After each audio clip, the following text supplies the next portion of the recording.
I know you touched on it briefly Saturday, but obviously there's still been pictures from it Sunday and today. Just on Djed, Micky, their interaction on the pitch at full time, was it just purely a sign of frustration rather than anything else? And have you held discussions since about it? Micky and Djed came into my office yesterday unprompted. Just said they want to say sorry for the situation. They didn't want it to look bad or disrespectful or all kind of perception you can get in this beautiful media world. So that was not their intention at all towards me or the team or the club. They were just frustrated with the performance, the loss, and the booing during the game. Well, Vic, I've seen you at many home and away matches, and you interact with the fans a lot as well, and you stayed on the pitch at full time. What was your thoughts at the end, and have you collectively spoken as a group of players after that defeat? Yeah, of course, we've spoken, and I think probably in some moments during the game well, probably when we are chasing, we need to be a little bit more cool heads, and probably if we have a little bit more help from some situation coming from the stand, it could be, of course, better, but we cannot control it. So at the end, of course, everyone was disappointed because we had already lost a London derby, so everyone was really frustrated, and we get the reaction of the fans at the end of the game. They can express their pain, and we were, of course, in a big pain situation. So that's across every stadium in the world, in Europe, in the UK. So we get the point. We were just disappointed for the result of the other night. Thomas first. Team news. Looked like we couldn't see Mo, Djed, or Lucas out there. Lucas got concussion, which was probably pretty obvious from the footage. Big praise to the medical team, because it's a tricky situation to be in when it's 2 minutes into a game and everything is on it. So well done to them, because it's the players' health that's the most important thing. Djed and Mo got a knock. They could and should be available for tomorrow. And Vic, just a quick one for you. Just in that moment afterwards on the pitch after the final whistle, it looked like we could see you at one point almost like protecting Lucas. You were pushing him away at one moment and seemed to be doing that to the crowd. I'm just wondering if that was what you were doing, protecting him from something. Yeah, I think in every environment there are very good people and some are bad people. So probably got contact with one bad people. That doesn't necessarily say that everyone is bad people, but there are some bad people in every environment, and I had to protect him because he was a little bit emotional in that time. I think is part of my little bit experience to do it, and we can discuss inside the dressing room and not do it outside. So that's it. Could I ask a question for both of you to answer? Maybe Thomas first, and then yourself, Vic. You're struggling at home this season, completely contrasting to the away form, and the home form predates you. I mean, I've just had a look, and in the Premier League at this stadium, Tottenham have lost 40 of 71 games or something like that, which is 41 of 70 games. In Premier League? In the Premier League. Yeah. Do you have any theories as to why it's difficult for the team to play in this stadium, to play at home? And I'd ask the same question afterwards of you, Vic, too. Of course, it's a relatively small sample for me to to look into, if I'm honest. So I think there's first and foremost, we need to work very hard on keep adding performances, keep adding layers, keep improving. We work very hard on the training pitch, in meeting rooms and one-to-one actions, and I see a good improvement in the team in general. Of course, we're coming on the back of a bad performance. There's a big flashing light right now, so everyone have a little bit struggled to look past that and look at some of the very good performance we had this year as well.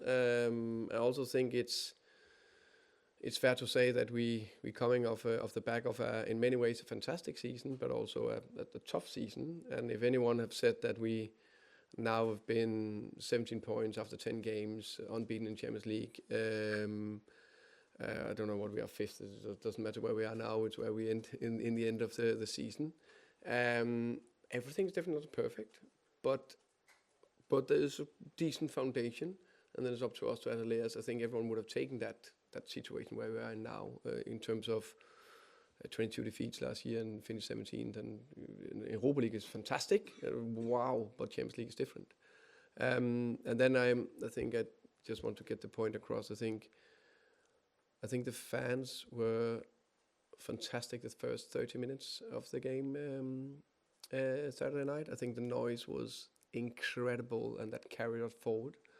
It seems there was a little bit of a turning point when we conceded the goal, where we all get a little bit frustrated, which is natural. I think it's more than fair because we are in the performance business, and if we can't deal with the pressure or deal with the negativity or the criticism, we shouldn't sit here.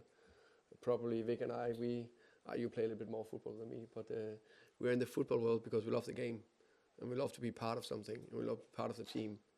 We don't, necessarily. It's nice with the big occasions, okay? It's not that, but we play because we love football, and then we've been growing, and then we have the big crowds. I think the fans was fantastic the first 30, and after the game, if we perform badly, and on top of that lost the game, more than fair enough to boo us. But during the game, we need a little bit of help, and especially when it's not going the right way, they can be the turning point. We were down 1-0, last 15s. Imagine they carry us over the line. We got a little bit unfair 1-1.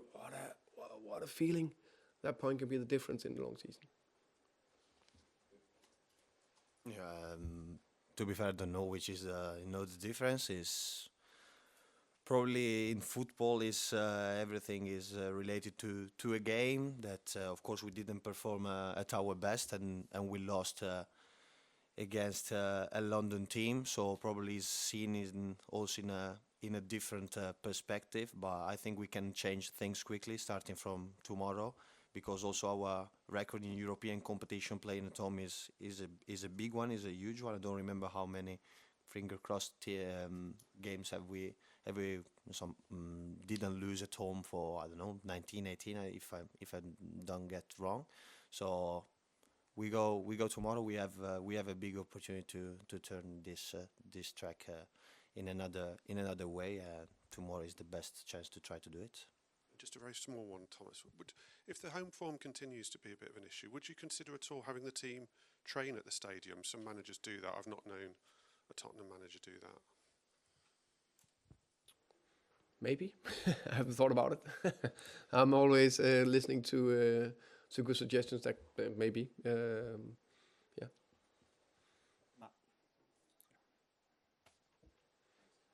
Just a quick one on Lucas, Thomas. Is there a protocol that means he has to miss a certain number of games now? Yeah, he's out. He's out for the next 2 games. Okay. Yeah. And on home form, do you feel like there is a weight of pressure and expectation with performing for a crowd that demands a certain style of play, or is it more to do with teams that come and set up to frustrate? Yeah, I think there's different types of games. I think sometimes also because everything accumulating or adding a little bit up. So the number you game, of course, is not a fantastic number, and we haven't won home the last whatever games in the Premier League. Not too many. Completely different games. Some teams are very difficult to play against in that environment. Others a little bit easier. Everything is difficult. But for example, Villa, I think very good competitive performance. Unfortunately, we lost. It just got on the wrong way, and we could easily have won that 1-0. And I think Saturday night is the accumulation of a lot of things. A big London derby. Always hope we beat them. We haven't won against them for a long time, and we didn't. So that's just added a bit. Hi Thomas. Hi. Just on Ven and Spence, is it case closed in your mind? There won't be any kind of further repercussions from that in terms of selection or anything else, disciplining them? For me? As in it's finished Yeah. from you? Yeah, 100%. I hope it was very clear what I said before. And just, I mean, on the style point, there's a sort of narrative, I think, that, you know, you're a defensive coach, you know, and a pragmatist, and, you know, you can tweak things, but maybe not such a front foot coach. Are you surprised about that, given your kind of record with Brentford in your career? I think it all depends on the narrative. Whose narrative? Is that the journalist, or is it I think fans, a few fans? I guess we have quite a few fans out there, so I guess the one who write on social media. I'm not on social media. I'm very aware that we haven't been free floating in some games. I think there's been definitely moments where it's been quite good. So something we work very hard on every single day. I think it's fair to say that every team I've managed, we've been able to score a lot of goals. Also a Brentford team with, how can you say, less on the paper, lesser players, creating a lot of top goal scorers, and convinced we'll do the same again here. Also think it's fair to say that we are working very hard on it. We are having players that do everything they can to, and it's my job together with the coaches to make sure they hit good relations and good structure and be confident. Thank you. Gentleman in the red, please. Thank you. Good afternoon, Thomas. This is a slightly strange question, but next month the Africa Cup of Nations will take place or begin in Morocco, and unusually it's not one that they wanted to host at that time of the year. They actually wanted to host it in the summer, the European summer. And the end result is, because they did the Club World Cup, which was for the convenience of the few, shall we say, a lot of clubs are going to lose players to the Africa Cup of Nations in this winter. Do you think it is fair that you are affected by this, because you are going to lose at least one player to the Africa Cup of Nations for a month? Is that fair in this context, that Morocco didn't actually want to host it then, they wanted to host it in the summer? I think it is what it is. Like was Club World Cup in the summer, was African Cup of Nations. Most of the times it's been in December, January. We need to deal with it, and we will. So yeah, that's my take on it. Hi, Thomas. You spoke at the start of the conference about this beautiful media world that we live in. You said it with a smile, but I just wondered how you're finding the spotlight at Tottenham and, shall we say, the extreme nature of the reactions to performances. Of course, I sense there is a tiny bit more attention to everything, but that was the one thing I was 1,000% sure of that will happen. That will be different. And everything else been the same. 20 fantastic players and people that want to work in the same direction. A little bit tactical, technical, coaching, all that. This is the biggest difference. Very, very happy I'm not on social media. And the only reason why I sense there can be something with whatever, fans or creativity, whatever, is a lot of questions from the press conferences. So, my good friend over here gives me a little bit of input sometimes. So, it is what it is. It's part of it. No problem. Do you, just to follow up on that, do you have to protect your players, especially the younger ones, from getting their heads buried in their phones and social media? I think that's a big. I think it's sometimes I like to speak more about it, how much they do it. I think some of the players are very good at it. Some of them probably could be a little bit better. I think a little bit down to individual. But I also think some of it also, I like to say I'm still young, but it's another generation. I think they deal with it with another way than us. If I should start dealing with it, I think I'll deal with it less good than them. Hi, Thomas.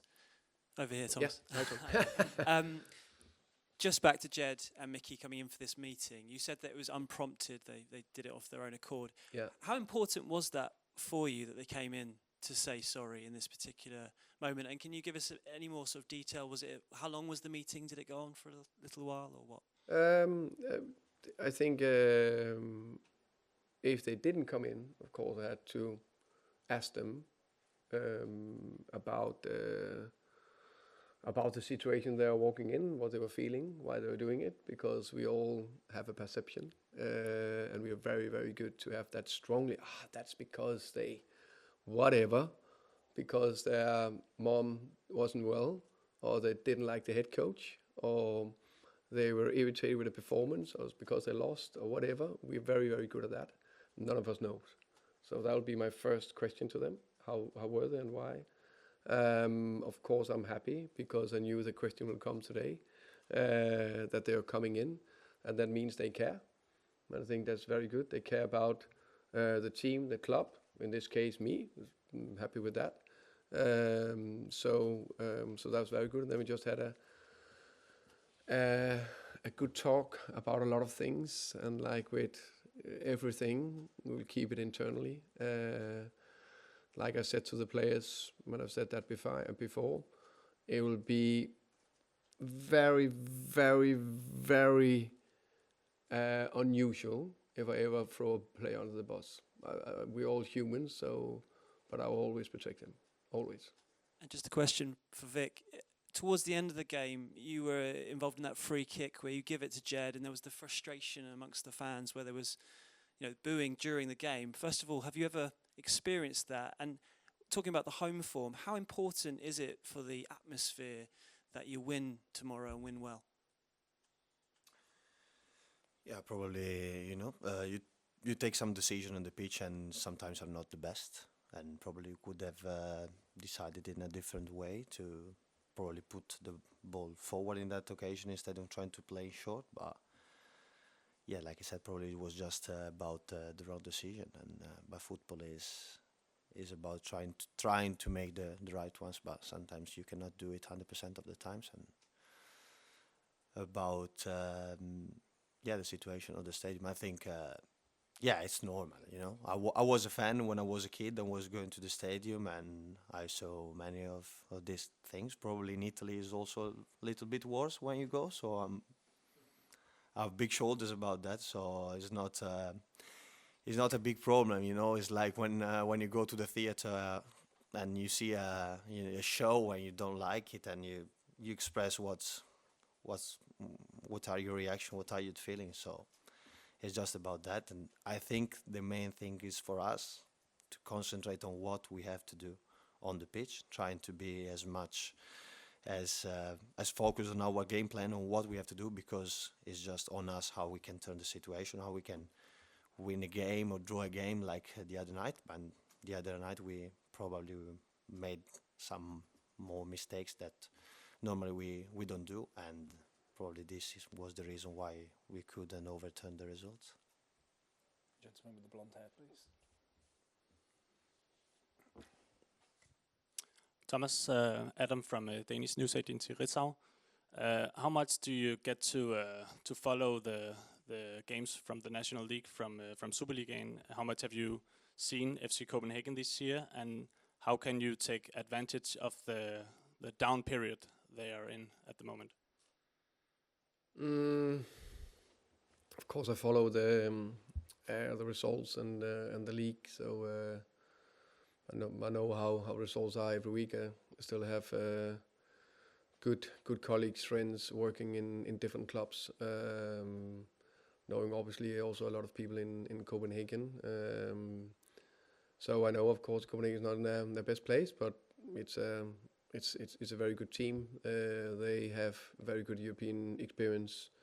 I expect it to be a difficult game, and always that's my little bit go-to. No matter a team, if they're in form or they are out of form, the next game is the one that everything can change in. So we prepare like normal, very, very aware of the strength Copenhagen, and of course some areas we like to exploit. So that's how I take. I know I know Jakob Nielstrup very well. He's a very good coach. He knows what he's doing with his coaching staff. So I expect a tough challenge and a tough tactical challenge. And how would you describe your relationship with the Copenhagen fans? Because they probably remember your time in Brøndby as well. I think you know that. Yeah, I think they will be pleased to meet me again. No, of course, there's a relationship because I was head coach of Brøndby. They obviously not the biggest fan of me, but that's fair. That's part of it.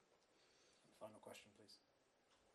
Thomas, just to follow up on that, in terms of your history at Brøndby, do you still feel like you have some Brøndby genes in you, and do you feel like an extra sort of rivalry with Copenhagen, or is it in the past for you? I know, of course, I've been almost 3 years in Brøndby, and if you are that, the fans get under your skin, and the club does as well. So of course, that is Brøndby that got my support. Tomorrow, it in some ways it's a little bit special, of course, against the Danish team, where I know quite a few works in the backroom staff and in the club.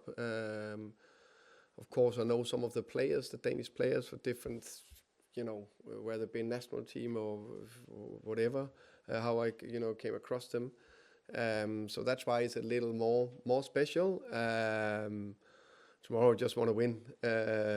We play Champions League, playing home. Vic said it perfectly. The best way to get a little bit back on track is a good performance and win at home. So that's the main bit. Okay, thank you. Thank you, guys. Thank you.